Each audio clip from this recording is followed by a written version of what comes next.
नमस्कार, मैं doctor Poonam Jaiswal, associate professor department of botany, JDV government girls college Kota. आज का टॉपिक है कम्युनिटी कैरेक्टरिस्टिक सिंथेटिक कैरेक्टर्स। ये कम्युनिटी इकोलॉजी पार्ट थर्ड का भाग है। कम्युनिटी इकोलॉजी पार्ट वन में आपने कम्युनिटी इकोलॉजी का जनरल इंट्रोडक्शन और उसके सिंपल कैरेक्टर्स के बारे में पढ़ा था, जनरल कैरेक्टर्स के बारे में पढ़ा था। कम्युनिटी इकोलॉजी पार्ट सेकंड में आपने एनालिटिकल कैरेक्टर्स के बारे में पढ़ा था।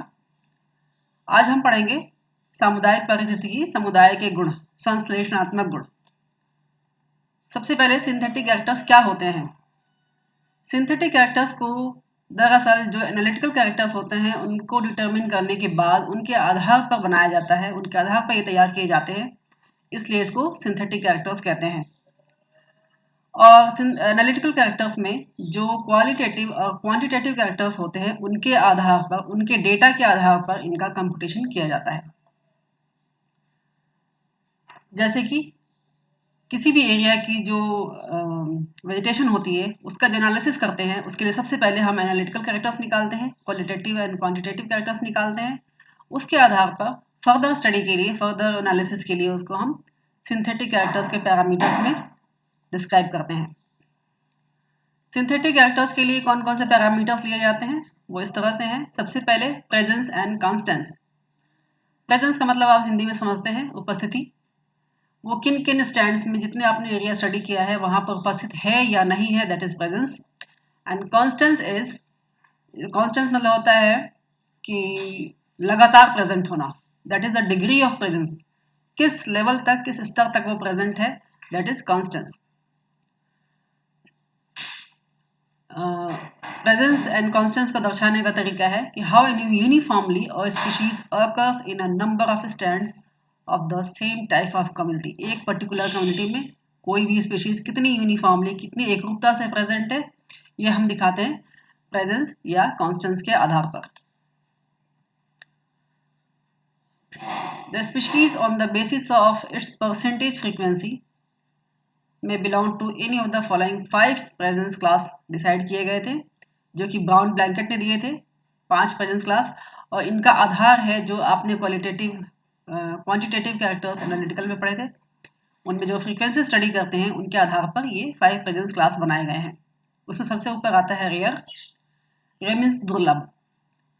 अगर वो जो जिस प्लांट के बारे में आप पढ़ रहे हैं वो 1 से 20% तक की सैम्पलिंग यूनिट्स में प्रेजेंट है तो that is called referred as rare. 100 में से अगर 1 से 20 स्टैंड में वो प्रेजेंट है उसको रेयर मानते हैं। Next is seldom present. Seldom means कभी कभी प्रेजेंट होगा। ये 21 से लेकर 40% सैम्पलिंग यूनिट्स में प्रेजेंट होगा। एक बार ध्यान दीजिए आप, सैम्पलिंग यूनिट्स वो यूनिट्स है जिसको हम एक बार, अगर हम ग्रासलैंड स्टडी के बारे में बात करें, ग्रासलैंड की स्टडी करें, सैम्पलिंग यूनिट्स है एक 1/1 मीटर का क्वाड्रेंट। इसी तरह बड़े स्टैंड के लिए बड़े क्वाड्रेंट्स लिखे जाते हैं। तो this is called sampling unit. एक पर्टिकुलर साइज की जो सैंपल साइज को सैम्पलिंग यूनिट कहते हैं। तीसरा है ऑफन प्रेजेंट, जिसको बहुधा, ये बार बार प्रेजेंट होगा। लगभग 41 से 60% सैम्पलिंग यूनिट्स में प्रेजेंट होगा। Next is mostly present. अगर कोई स्पीशीज 61 से 80% सैम्पलिंग यूनिट्स में प्रेजेंट है तो वो डी कैटेगरी में आता है, मोस्टली प्रेजेंट होगा। अगर कोई स्पीशीज 81 से 100% सैम्पलिंग यूनिट्स में पाया जाता है, लगभग सभी में पाया जाता है, इसको बोलते हैं constantly present. Next is Constance. Constance means होता है निश्चित रूप से प्रेजेंट होना।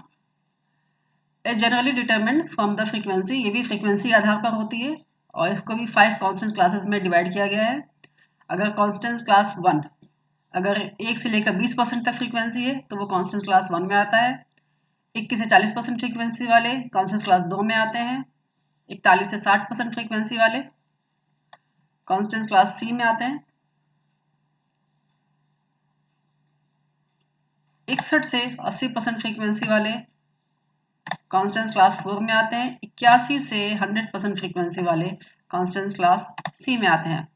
आपने एनालिटिकल कैरेक्टर्स में पढ़ा था, फ्रीक्वेंसी मतलब कितनी उसकी जो फ्रीक्वेंसी है, बारंबारता है, डिस्ट्रीब्यूशन है, वो किस लेवल तक है, that is estimated by frequency. Next is fidelity. Fidelity क्या होता है? फाइडेलिटी और फेथफुलनेस भी समझते हैं इसको, सिंपल भाषा में इसको समझिए। फेथफुलनेस मतलब ये हमारा घर है तो मुझे यहाँ होना ही होना है। तो fidelity or faithfulness is the degree in with which a species is restricted in distribution to one kind of community। एक पर्टिकुलर कम्युनिटी में कोई पर्टिकुलर एक खास स्पीशीज वो वहां पर उपस्थित होगी ही होगी, वही उसका फेथफुलनेस है कि यहाँ तो मुझे होना ही होना है। That is called fidelity. Such species are known as indicators. ऐसी स्पीशीज को ही इंडिकेटर स्पीशीज कहा जाता है, इंडिकेटर स्पीशीज कहा जाता है।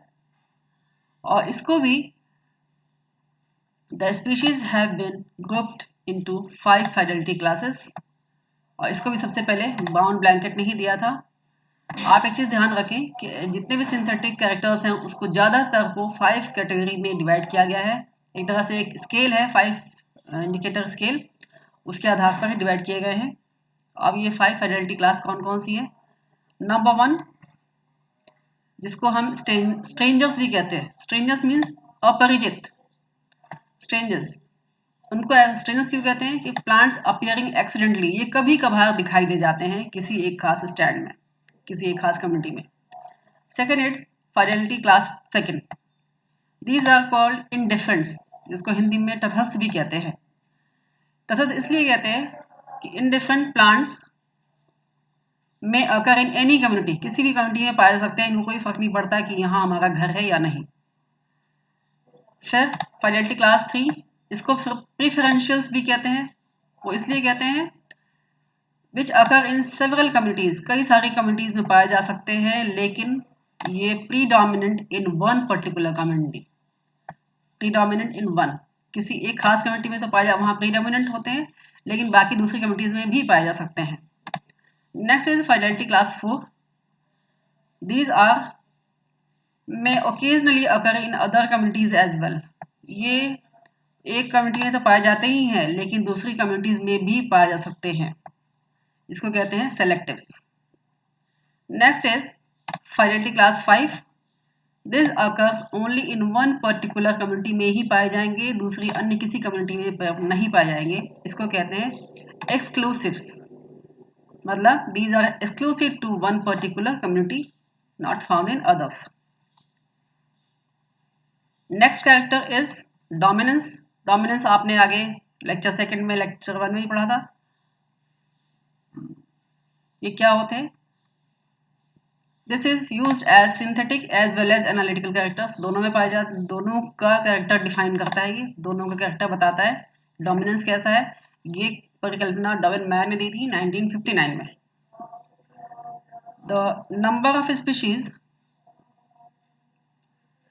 The number of organism sometimes may not give correct idea of the species. कोई भी ऑर्गेनिज्म जो है उसका डिस्ट्रीब्यूशन हम देखें, डेंसिटी देखें, फ्रीक्वेंसी देखें, तो वो हमें करेक्ट आइडिया नहीं देती है कि वो डोमिनेंट है कि नहीं उस कम्युनिटी के लिए। इसके लिए हम उसका डोमिनेंस निकालते हैं, और इस डोमिनेंस निकालने के लिए हम सबसे पहले कवर जानने की आवश्यकता होती है कि उसका कवर कैसा है। This cover is included as important character in dominance, की वो कितना एरिया उस कम्युनिटी में कवर करता है, दैट इज कवर। अब on the basis of density, density आपने निकाल चुके हैं, फ्रीक्वेंसी निकाल चुके हैं, कवर के आधार पर डोमिनेंस निकाल चुके हैं। कवर के आधार पर डोमिनेंस आपने निकाल रखा है। उसके बाद इन तीनों को मिलाकर हम आपको, तो ये एक तरह से density and frequency and dominance, these are analytical characters. इसके आधार पर हम एक बड़ा कैरेक्टर डिफाइन करते हैं, that is importance value index, जिसको IVI के नाम से जाना जाता है। IVI निकालने के लिए हमें डेंसिटी, फ्रीक्वेंसी एंड डोमिनेंस की रिलेटिव वैल्यू चाहिए होती है। रिलेटिव वैल्यू क्या होती है वो हम अभी आपको आगे बताएंगे। तो सबसे पहले डेंसिटी का relative value, relative density, frequency के लिए रिलेटिव फ्रीक्वेंसी एंड डोमिनेंस या कवर के लिए रिलेटिव डोमिनेंस ज्ञात किया जाता है। IVI के लिए आपको जैसा कि बताया कि RD means relative density, RF relative frequency, RDO relative dominance, इसको ज्ञात करना होता है एनालिटिकल कैरेक्टर्स के आधार पर। जैसे कि एनालिटिकल कैरेक्टर्स क्वांटिटेटिव में अपनी डेंसिटी निकाली थी, यहाँ हम उसका सिंथेटिक कैरेक्टर IVI निकालेंगे, उसके लिए हमें रिलेटिव डेंसिटी चाहिए होगी। उसको कैसे निकालें? आपने क्वांटिटेटिव कैरेक्टर्स में अलग अलग स्पीशीज की डेंसिटी ज्ञात कर चुके हैं और सबसे नीचे आते हैं तो सारी स्पीशीज की डेंसिटी एक साथ उसका सम कर लेते हैं। तो एक पर्टिकुलर स्पीशीज की डेंसिटी डिवाइड बाय जितने भी स्पीशीज पाए गए हैं उन सबकी टोटल डेंसिटी, उसको डिवाइड करने के बाद उसको हम मल्टीप्लाई करते हैं 100 से, तो ये हमें बताता है रिलेटिव डेंसिटी कितनी है। इसी तरह रिलेटिव फ्रीक्वेंसी किस एक कम्युनिटी में किसी एक स्पीशीज की फ्रीक्वेंसी डिवाइड बाय जितनी स्पीशीज पाई गई हैं उन सबकी टोटल फ्रीक्वेंसी मल्टीप्लाई बाय 100, ये हमें बताता है रिलेटिव फ्रीक्वेंसी। इसी तरह relative dominance cover of one species, एक स्पीशीज का cover vessel cover divide by उस स्टैंड में उस सैंपल में जितने स्पीशीज पाए गए हैं उन सबका टोटल कवर, उसको हम मल्टीप्लाई करते हैं 100 से। एक स्पीशीज का cover divide by total cover of all species multiply by 100, तो ये हमें रिलेटिव डोमिनेंस बताता है। अब हम IVI निकालेंगे इन तीनों रिलेटिव वैल्यूज के आधार पर। ये है इंपॉर्टेंस वैल्यू इंडेक्स, जिसको IVI के नाम से जानते हैं, और ये हमें बताता है overall importance of each species in the community structure, किसी भी कम्युनिटी में, क्योंकि IVI हर स्पीशीज की अलग अलग ज्ञात हो जाती है, क्योंकि एक ही स्पीशीज की आपने डेंसिटी निकाली, एक ही स्पीशीज की डोमिनेंस निकाली, उसी स्पीशीज की आपने कवर निकाली, तीनों की रिलेटिव वैल्यूज निकाली और उसको सम किया, तो उसी स्पीशीज की IVI ज्ञात कर ली है आपने। इस तरह से IVI जो है वो एक स्पीशीज की ओवरऑल इंपॉर्टेंस, उसका महत्व कितना है उस पर्टिकुलर कम्युनिटी में, ये हमें बताता है। इन calculating this index the percent value, क्योंकि पिछले में आपने देखा था कि जितने भी आपने ये निकाले थे रिलेटिव वैल्यूज, उसको आपने मल्टीप्लाई किए थे 100 से, इस वजह से इसको प्रतिशत वैल्यू निकलती है RD, RF एंड RDO की। इसी का हमें सम करना है और सम करने के साथ ही ये हमें पता चल जाता है IVI is equal to RD relative dominance, RD is relative dominance, RF is relative frequency and RDO is relative dominance। और इस तरह से IVI किसी भी स्थान का, किसी भी स्पीशीज की, जितनी भी स्पीशीज आपने पाई है एक स्टैंड में, सबकी IVI ज्ञात हो चुकी है और उसी से हमें उस जगह में सारी स्पीशीज के जो प्लांट्स हैं उसकी सोशियोलॉजिकल स्ट्रक्चर हमें मालूम हो जाती है। अन्य सिंथेटिक कैरेक्टर्स क्या होते हैं, जो भी अभी आपने पिछले स्लाइड्स में पढ़ी है, उसके अलावा दूसरे कैरेक्टर्स भी होते हैं, सिंथेटिक कैरेक्टर्स भी होते हैं, जो कि जब हम किसी भी कम्युनिटी के अलग अलग कम्युनिटी को कंपैरेटिव स्टडी करते हैं, तुलनात्मक अध्ययन करते हैं, उसमें हमें काम आती है। ज़्यादातर ये चीज़ें इंडेक्स के माध्यम से बताई जाती हैं। और सच कैरेक्टर्स जो हैं, ऐसे कैरेक्टर्स कौन कौन से हैं? इंटर स्पेसिफिक एसोसिएशन, ये आपने जनरल कैरेक्टर्स में पहले पढ़ा था, कॉम्पिटिशन, स्ट्रेटिफिकेशन एंड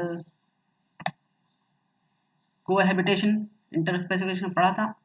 इसी तरह से एसोसिएशन इंडेक्स, एसोसिएशन अगर है प्लांट्स के बारे में, स्पीशीज के बीच में, तो उसका एक इंडेक्स वैल्यू, न्यूमेरिकल वैल्यू निकाली जाती है इंडेक्स से। इसी तरह से अगर दो कम्युनिटीज बहुत ही सिमिलर है या डिसिमिलर है, ये इंडेक्स ऑफ सिमिलरिटी से निकाली जाती है। दो अलग अलग स्टैंड का डोमिनेंस कैसा है, अगर दोनों स्टैंड की डोमिनेंस को हमें कंपेयर करना हो तो वो भी एक इंडेक्स के माध्यम से निकाली जाती है, डोमिनेंस इंडेक्स। इसी तरह दो कम्युनिटी की डाइवर्सिटी कितनी है, दोनों की अलग अलग डाइवर्सिटी कितनी है, उसको तुलना करने के लिए डाइवर्सिटी इंडेक्स निकाला जाता है। ये सारे पैरामीटर्स को हम आगे किसी दूसरे लेक्चर में पढ़ेंगे कि इसको मैथमेटिकल कैलकुलेशन, स्टैटिस्टिकल कैलकुलेशन इनका कैसे करते हैं, कैसे इनको इंडेक्स सारे निकालते हैं, और जो भी रिलेटिव वैल्यू है IVI कैसे निकालते हैं, ग्राफ कैसे बनाते हैं, वो सब भी हम आगे दूसरे अन्य लेक्चर में पढ़ेंगे। धन्यवाद। आशा करती हूँ आपको ये लेक्चर समझ में आया होगा। आप ये चैनल दिख रहा है आपको, CCE JDB GG CK Kota, आप इसको सब्सक्राइब कर सकते हैं। यहाँ अपने क्वेरीज या कमेंट्स डाल सकते हैं। धन्यवाद।